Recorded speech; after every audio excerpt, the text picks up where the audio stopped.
Seorang pelajar di kota Lubuk Linggau, Sumatera Selatan, Sumsel, nekat tidak mau turun dari motor ketika ditilang anggota polisi. Peristiwa ini viral di media sosial karena terlihat anggota mendorong motor ke pinggir jalan, namun siswi masih duduk santai, bertahan di atas motor Honda Beat tak mau turun.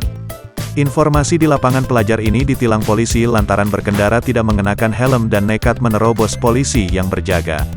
Kapolres Lubuk Linggau AKBP Nuryono SHSIKMM, melalui Kasat Lantas, Ibtu Suwandi membenarkan bahwa kejadian tersebut di kota Lubuk Linggau.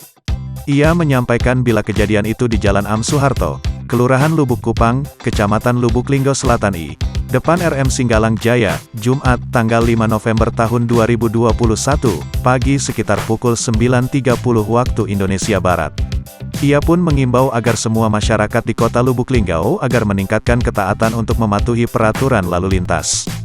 Menurutnya, menjadi pelajaran bagi orang tua, agar tidak memberikan sepeda motor kepada anak yang belum cukup umur.